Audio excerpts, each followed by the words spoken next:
Here's Golf to Go with Frank LaRosa. Really excited to have Aaron Young with us. Aaron is the NorCal rep for Acushnet Company, better known as the parent company of Titleist. And Titleist is all things good in golf. Aaron, how are you? Welcome. Welcome to the show. Thanks. Really appreciate you having me on this morning. Very excited to be here. Absolutely. You know, I love this time of year. It's probably a crazy time, obviously, for reps of equipment companies, but this is the time of year, the PGA show in Orlando, and everybody kind of gets to see everything that's new coming out this year. And today we're going to talk about the Vokey wedges and some new models in the ball line as well. Bob Vokey certainly has made quite a name for himself in the wedge line. He is the master. Last year on tour, no matter what hat the pros were wearing, more than likely they were using a Vokey wedge. Over 50% of the wedges put in play last year were Vokey wedges. So that's a testament that no matter kind of who your affiliation with, more than likely you had a Vokey wedge in play on the PGA Tour. And at retail, it was the same way. Half the wedges sold last year were Vokey wedges. You know, it's interesting that golf professionals don't seem to change clubs or models of clubs very often. You know, they have to really feel that there's a definite improvement, but that doesn't seem to hold true with the wedges. Boy, when Vokey comes out with a new model, they seem to be all over it, as they are with the new SM9s. Going into Maui for the Century Championship, which is a collection of all the winners from 2021, Jordan Spieth didn't even bring his SM8s. He just put the SM9s in play right away. So that's trust right there.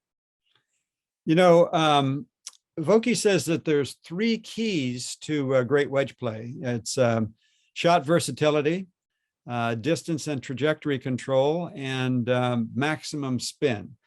You know, the notion of being able to go in and buy a wedge off the shelf like we used to, those days seem to be gone. Well, you definitely need to talk to somebody about your game and what you're trying to accomplish. And then the other thing is you need to know how long that wedge has been in your bag.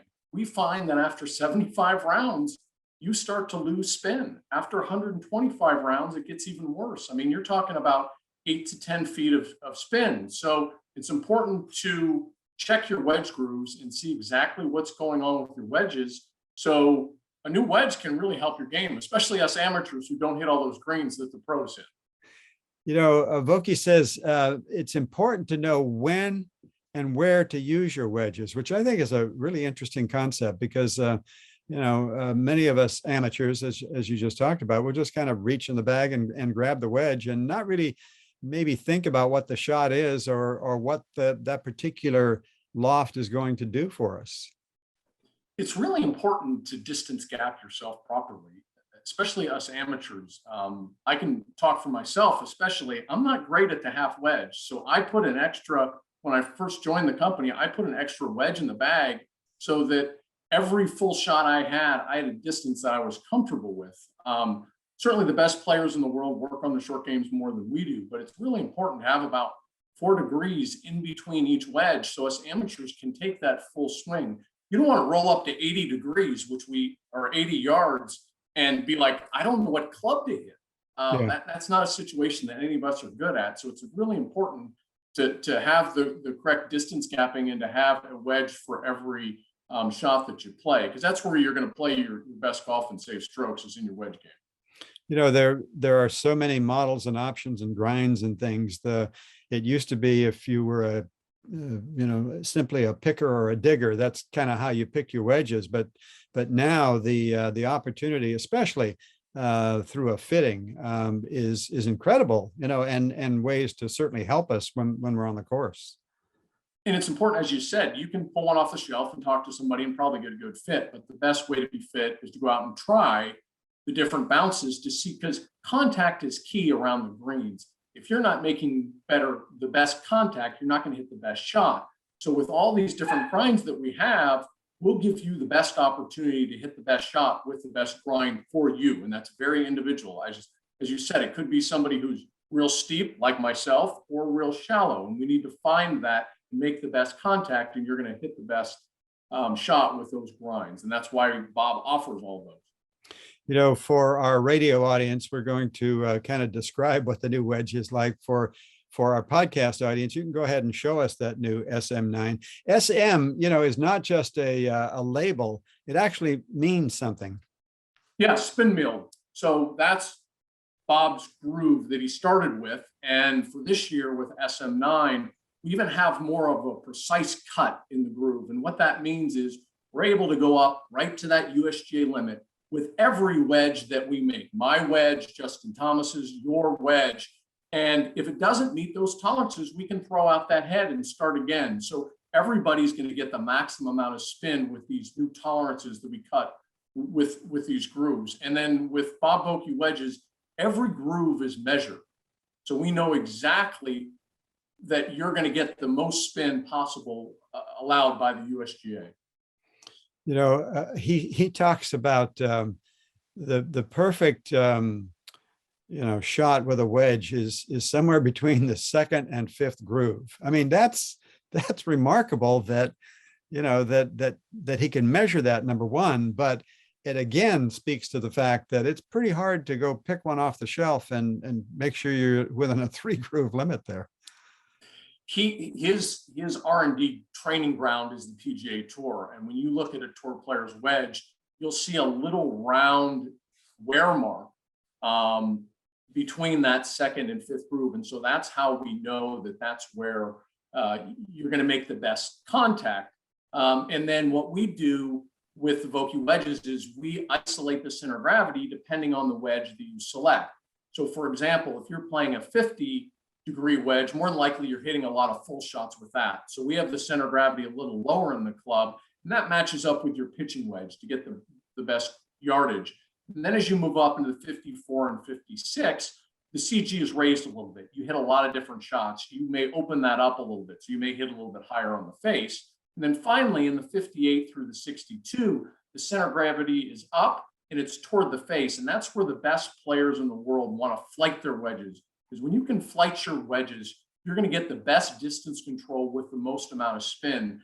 I think when we go to PGA tournaments, some dialogue that occurs with some of the reps and people I talk to is they can't believe how Justin Thomas flights his wedge down, but his driver is straight up in the air.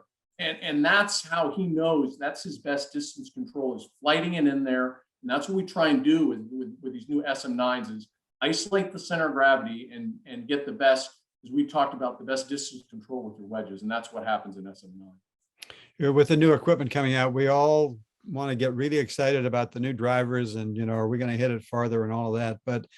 But to score, you know, it's around the greens. It's the wedging and the putter. Exactly. That's where they save. And that's why the best players in the world, like Jordan Spieth has said, he'll replace his lob wedge about once a quarter just to make sure that he's getting the most amount of spin. He's not doing that with the driver, but when those guys miss a green and they can't get up and down, that's money out of their pockets. And for the average golfer, when they can get up and down and get the ball closer to the hole, that's really where you start making up the strokes. So for the average golfer, I think it, you know, might be good to explain what happens when you have worn grooves in terms of, you know, not so much in terms of spin, because a lot of the amateur golfers can't really spin the ball the way they want to anyway. But if the grooves are worn, what's the alternative on the other side? Yeah, so what happens, we did a test in Maiden Lane, which is our facility back in Massachusetts, and we had a flat 100-yard green. We had a robot with new grooves. We had a robot with over 75 rounds, and then over a club with over 75 rounds and a club with over 125 rounds. And this robot takes the same swing every time with all these grooves. And what we found is after 75 yards, you could have as much as 8 feet of extra rollout. After 125 rounds, you can have another 10 to 12 feet of rollout. Wow. So for the average individual, what happens is the flight goes up a little bit and there's less spin. So again, you're not controlling, just like we talked about with where we're trying to put center of gravity, you're not controlling the golf ball like we think you could with fresher grooves. that's a big deal for amateurs. So some of the things that I recommend for amateurs, and invest in a golf ball that will spin, and Pro V1 and Pro V1X are at the top of that list. And then make sure, if you're playing a lot of golf, especially if you're practicing with your lob wedge, or you take your lob wedge into the bunker when you practice a lot, really look at that grooves and start to watch, whether you're on TrackMan or just with your own sight, is the wedge flying a little higher? And is it not getting the check that it used to? And that's usually a good time to look. What we've also talked about is, if you start seeing a wear on your grip and you take your grip in to get it replaced, maybe you should look at the wedge as well. Yeah.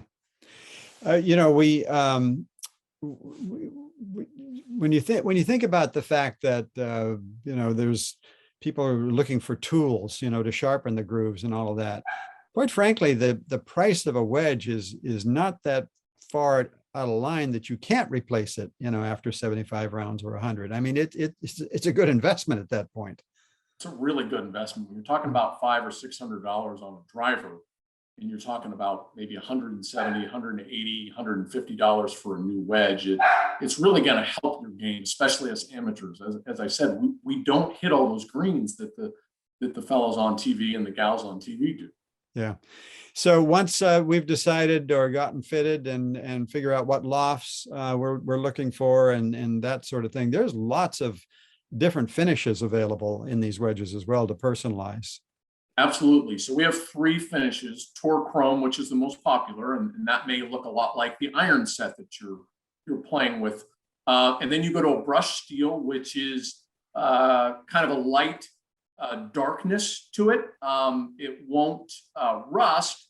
It won't have glare that the Tour Chrome. And then for people who really like a darker wedge and something that's much different from the iron set that they're playing, we have the Jet Black, which will kind of rust over time. It's a very cool look. And again, you won't get that glare. So the downside with the Tour Chrome would be some glare. And some people just like looking down at something different around the green than they do with their regular set. So there's no right or wrong. They all are the same grooves. They all spin the same. So it's really a personal preference. Well, Titleist obviously is well known for their golf ball, the Pro V1 and the Pro V1X, as you said, the most popular ball on tour, most popular ball sold, isn't it? At this point? Mm-hmm. Yeah, it's the number one on the tour, and it's the number one ball sold. And so a few years ago, Titleist decided that they needed another ball to offer a different alternative for flight pattern, and came out with the AVX. And you're coming out with a new version of that this year as well. Yeah, in the next week or two, you'll start to see the new AVX hit stores. AVX basically is alternative to Pro V1 and Pro V1X. It flies a little bit lower. It's a very soft golf ball, and it's got a different aerodynamic pattern than Pro V1 and Pro V1X, which brings the ball flight down a touch. Because it doesn't spin as much off the irons and off the drivers, it can be a very long golf ball for some people. Some people switch to it in their irons and they gain a full club, which is awesome. That's the remarkable. Big difference in this year's golf ball versus the previous version is we have a new softer cover. So it's the closest spin-wise to Pro V1X and Pro V1 that we've ever come out with. It's still not quite in that category, but it's very, very close. So if you're looking for a little bit more distance with great feel and spin around the greens, because it is the same type of cover, AVX is a good one to look at. I know Titleist always says if you're looking to fit your golf ball, you want to fit it around the green. You want to work backwards rather than with the driver. And when you have choices like the Pro V1 and Pro V1X and AVX, it's in many ways hard to come up with that decision, because they're all so good. That's exactly right. You really need to start around the greens, as we just talked about with wedges. That's where you make up strokes. So you need to be confident and find a ball that is consistent, and then work your way back. Start with the short chips, go to the half chips, then go to the irons, then go to the driver. A lot of people start with the driver and figure out, hey, I'm going to hit this ball the furthest. But again, that's amateurs don't hit all those greens. So we need to find a golf ball that is around the greens is going to help us score better. And when the scorecard, when we add them up, it's a little bit lower. That's what we want. A little bit lower scores around when we add them up. Exactly. Aaron, it's always a pleasure talking to you. Best of luck and success with Titleist this year. I know the Vokey wedges are already in play on tour, as you said, and that's certainly a recommendation beyond anything else that we can come up with. And I'm looking forward to trying the new AVX and getting the golf season started again. Great, Frank. Thanks. Really appreciate it. Always a pleasure. Bye bye.